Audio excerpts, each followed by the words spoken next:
कहानी की शुरुआत में हम देखते हैं एक अजीब सी शांति छाई हुई थी उस फ्यूनरल में, जहां एक 6 साल की सहमी हुई बच्ची चुपचाप अपने पिता के ताबूत के पास खड़ी थी। अब यहां हम देखते हैं कि 27 साल का दाजी पूरी तरह से शॉक में था, क्योंकि उसे अभी अभी पता चला था कि ये छोटी सी बच्ची कोई और नहीं बल्कि उसके स्वर्गवासी दादाजी की नाजायज बेटी है। यानी रिश्ते में वो दादी की आंट लगती थी। सारी फैमिली उस बच्ची को एक भारी बोझ समझ रही थी और सबने उसे इग्नोर करना शुरू कर दिया था। कोई भी उसकी जिम्मेदारी लेने को तैयार नहीं था और सबने मिलकर उसे अनाथालय भेजने का डिसीजन ले लिया था। लेकिन दादी से उस बच्ची का वो अकेलापन और उदासी देखी नहीं गई। उसने अचानक लीन के सामने अपना हाथ बढ़ाया और प्यार से पूछा कि क्या वो उसके साथ उसके घर जाना चाहेगी। बच्ची ने धीरे से दादी का हाथ कसकर पकड़ लिया और इसी एक छोटे से मोमेंट ने उन दोनों की लाइफ हमेशा के लिए बदल कर रख दी। मगर यहाँ एक प्रॉब्लम थी। दादी एक बैचलर लैड एज का था जिसे बच्चों को संभालने का 0 एक्सपीरियंस था और अगले ही दिन से उसकी असली अग्नि परीक्षा शुरू हो गई। लिन को किंडरगार्टन में एडमिशन तो दिला दिया गया, बट वो जगह दादी के ऑफिस से बहुत दूर थी। रोज सुबह की शुरुआत एक रेस की तरह होती थी। ट्रेन पकड़ने का भारी स्ट्रेस, भीड़ भाड़ वाला सबवे और एक छोटी सी बच्ची का हाथ थामे पसीने में भीगता हुआ भागता दादी। अब ऑफिस पहुंचने के लिए सिर्फ 5 मिनट बचे थे। अगर वो 1 मिनट भी लेट हुए तो दादी की जॉब और लिन का स्कूल दोनों खतरे में पड़ सकते थे। एक दिन तो ऐसा आया जब दादी उसे स्कूल छोड़कर पागलों की तरह ऑफिस के लिए भागा। तभी अचानक उसे याद आया कि पीछे छूट गई लिन का चेहरा कितना डरा हुआ था। वो बच्ची उस फ्यूनरल के सदमे से अभी बाहर नहीं आई थी। उसे लग रहा था कि दादी भी उसे वैसे ही छोड़ कर चला जाएगा।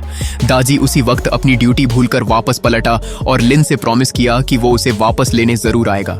इस एक वादे ने लिन के दिल में दादी के लिए एक अनोखा ट्रस्ट बना दिया। लेकिन कहानी इतनी सिंपल नहीं थी। दादी का हैवी वर्कलोड और लिन की जिम्मेदारी दोनों आपस में बुरी तरह क्लैश होने लगे थे।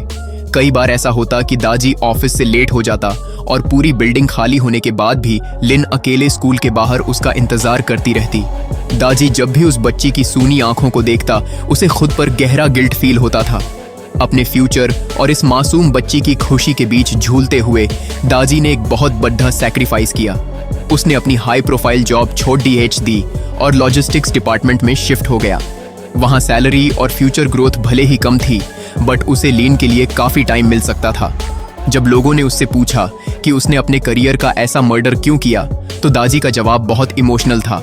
उसने कहा कि जब आप किसी को अपनी लाइफ का हिस्सा मान लेते हैं तो उनके लिए दिया गया वक्त सैक्रिफाइस नहीं होता, बल्कि वो आपकी अपनी खुशी बन जाता है। अब उनकी लाइफ थोड़ी ही नॉर्मल ट्रैक पर आ रही थी।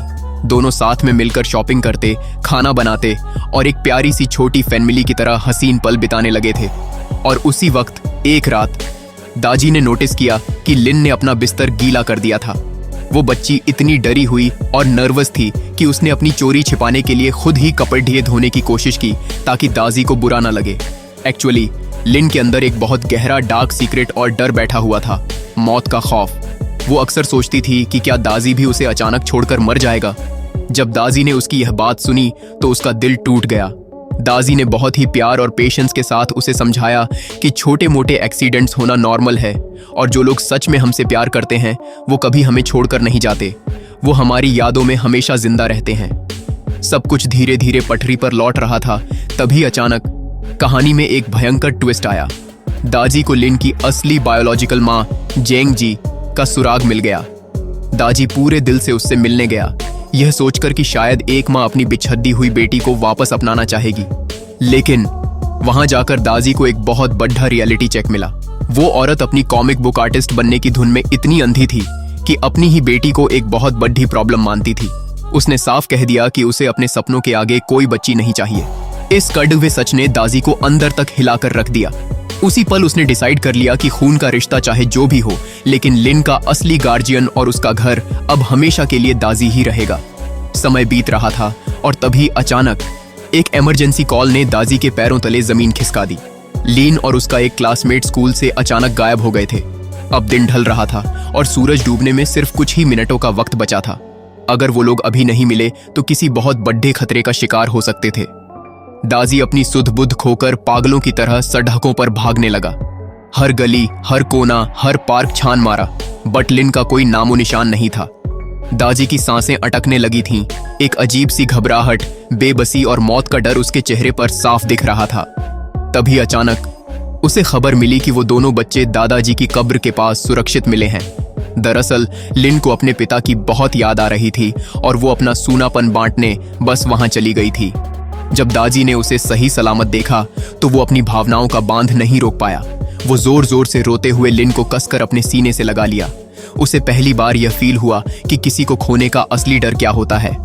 इस पूरी इंटेंस जर्नी में दाजी को समझ आ गया था कि पेरेंट्स बनना दुनिया का सबसे मुश्किल काम है। इंसान अंदर से बहुत डरपोक हो जाता है क्योंकि उसके पास खोने के लिए एक जान होती है। लिन ने भले ही दाजी का सरनेम अपनाने से साफ मना कर दिया हो क्योंकि वो अपने स्वर्गवासी पिता की यादों को खोना नहीं चाहती थी, बट उन दोनों के बीच जो बॉन्ड बन चुका था वो दुनिया के किसी भी ब्लड रिलेशन से 1000 गुना ज्यादा गहरा था।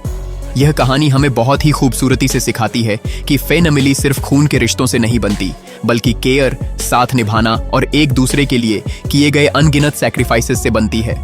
अगर आपको दाजी और लिन की यह प्यारी और इमोशनल स्टोरी पसंद आई हो तो इस वीडियो को लाइक और चैनल को सब्सक्राइब जरूर कर लेना ताकि हम आगे भी ऐसी ही शानदार कहानियां आपके लिए लाते रहें।